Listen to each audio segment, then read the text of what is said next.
So far, we've seen what a rational function is. We've learned how to locate the vertical asymptotes in a rational function. This video is all about a rational function and its horizontal asymptote.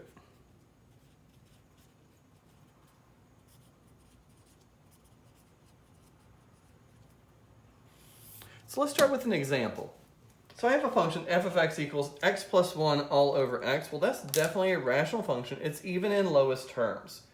And you know what? This is supposed to be about horizontal asymptotes, but in our last video, we learned about vertical asymptotes. They happen when the bottom's equal to 0. And the bottom's equal to 0 at 0 here. So we're going to get a vertical asymptote at x equals 0.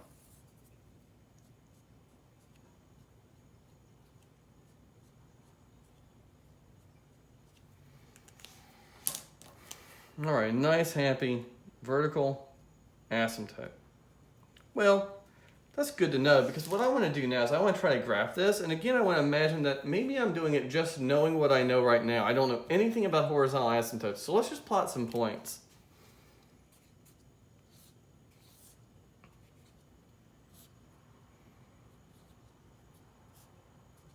And so maybe naively, I just pick these points. So let's plug in x for x and see what the y values are.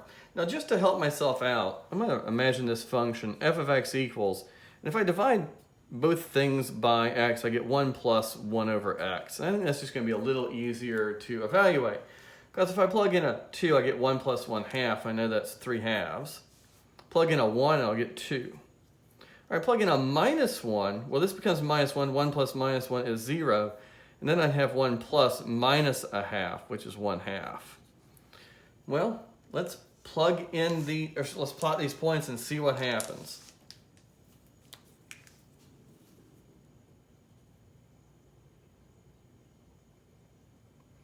All right, and from our last video, I'm betting at that vertical asymptote because of how those points last. As I get closer to 0 on this side, my function has to grow without bound.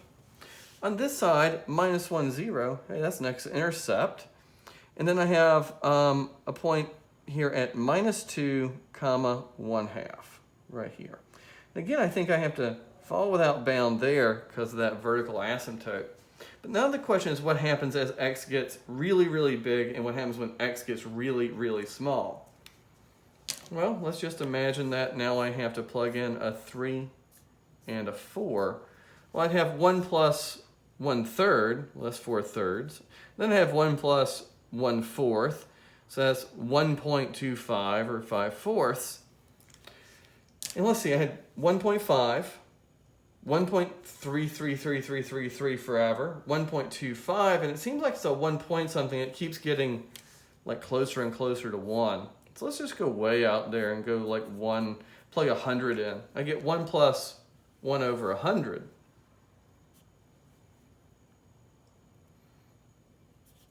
All right, so 1 plus 1 over 100, a very, very small value. Well, that's 1,000. 1 over 100. Right, so even closer. And then I can imagine x getting really, really big, and this time I could really plug in 1,000, 1.001. And so I think as x keeps getting larger and larger and larger, my y values are getting closer to 1.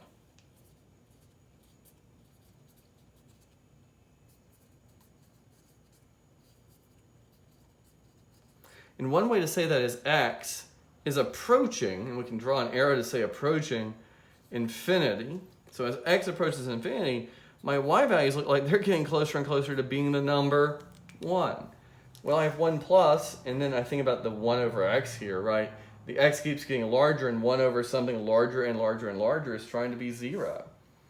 And so what I think I have here is a feature on the graph where I know the further I go out, the closer my graph gets to that horizontal line. And that's called a horizontal asymptote. All right, well, if I imagine plugging in like a minus 4, right? I have 1 minus 1/4. Well, that would be 0.75, right? And so on this side, it looks like I'm coming up and getting closer, closer to 1, but on the other side, right? Because eventually I'd have like 1 minus 1 over 100, right? Plug in minus 100. And so what we could say here is as x tends towards either positive or negative infinity, the y values are getting closer to 1. That's what it means to have a horizontal asymptote. So I'd like to write that down as a definition like I did for vertical asymptotes in the last video.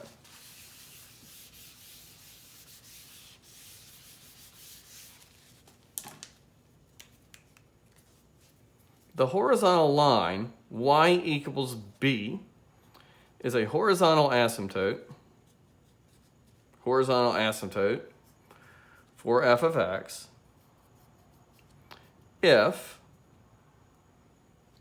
the y values get closer and closer to b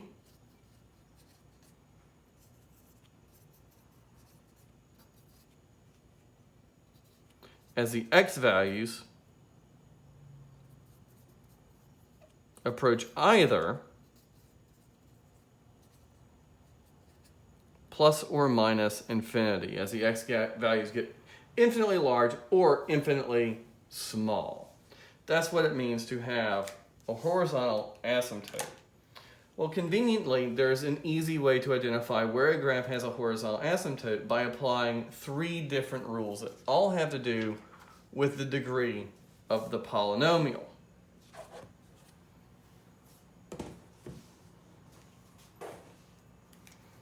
So finding horizontal asymptotes.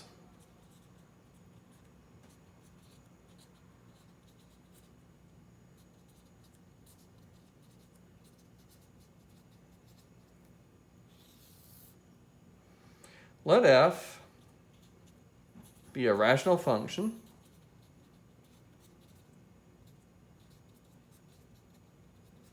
which means f is a polynomial divided by a polynomial.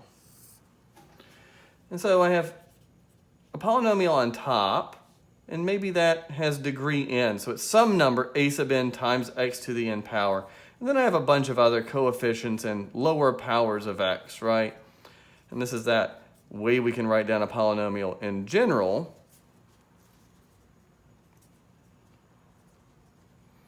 Where all the a's are actually just taking the place of real numbers and the n's go down, right? I have an exponent here and it goes down for every power of x.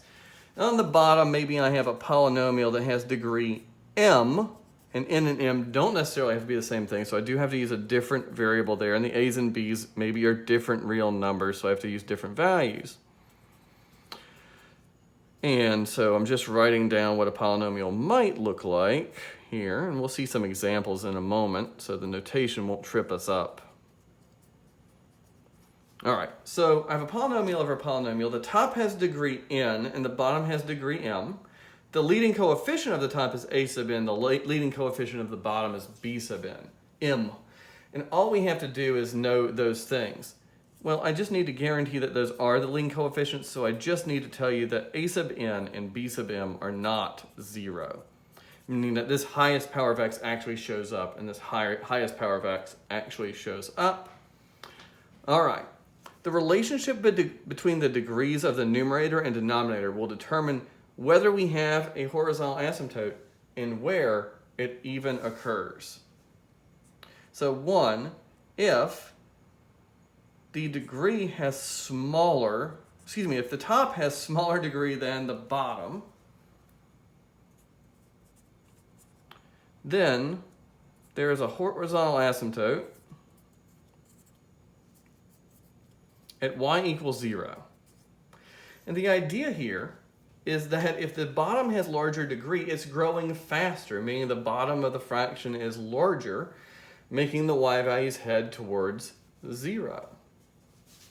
If the numerator and denominator have the same degree, then the horizontal asymptote occurs at y equals the quotient of the leading coefficients, a sub n over b sub m. Now this is actually the case we saw here in our example. The leading coefficient's 1, the leading coefficient's 1. The degree of the top is 1, the degree of the bottom is 1. So that's this case where the degree of the top is equal to the degree of the bottom. And the horizontal asymptote is at 1 over 1, or just 1. So that's the case we saw in this example. And that's kind of nice. And then finally, if the degree of the top is larger than the degree of the bottom, there is no horizontal asymptote. And that's kind of sad for a moment, but in a future video we'll actually see something cool that happens when the top is exactly the degree of the top is exactly one larger than the degree of the bottom. But for now, I just want to show you an example of the first two rules and give you some idea of why those rules work.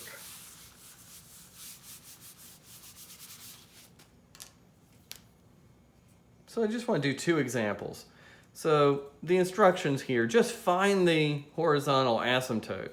So we could just apply the rules to do that.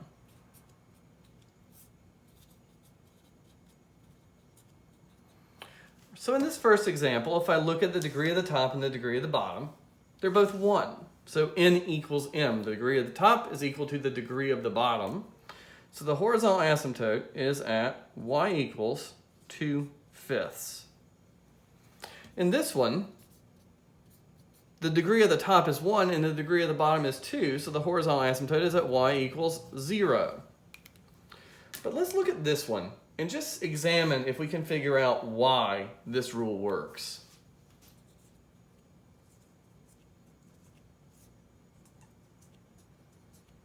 So what I'm going to do is I'm going to do the same thing to the top and the bottom of a fraction, and that's always all right. Now I'm going to multiply top and bottom by 1 over x. Well, the idea here is I'm kind of multiplying the top and bottom by 1 over the highest power of x I see. And when I do that, I get 2 minus 3 over x. And 5 plus 4 over x, because I need to distribute. In this first spot, the x's cancel, and I just get 2, and I get minus 3 times 1 over x. Same thing happens on the bottom. Now I want you to imagine that I let x get really, really large, like x is 1,000 and then x is 1,000,000. Well, 3 over 1,000,000 is a really small number, which makes the top get really, really close to being just 2. 4 over 1,000,000 is a really, really small number, so it makes 5 plus that number get really close to being 5. And if we just let x get larger and larger and larger, the y values have to be getting closer and closer to 2/5. Let's apply that same thinking to this one.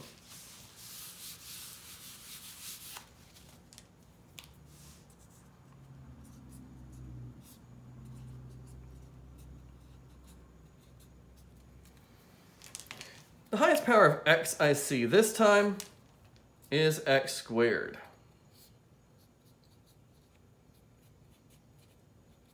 So as I distribute on the top this time, I'd get 1 over x minus 1 over x squared. And on the bottom, I'd get 2 plus 3 over x minus 4 over x squared.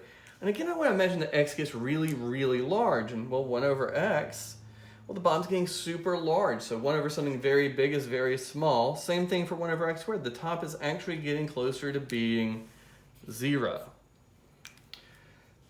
These fractions are getting very, very small too because you have x on the bottom. The bottom of the fractions here and here are getting very, very small, and so the bottom's getting closer to 2, and 0 divided by 2 would be 0. Well, in this class, we're going to use these rules.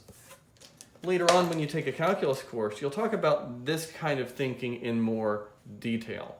But for now, this is how you find the horizontal asymptote of a rational function.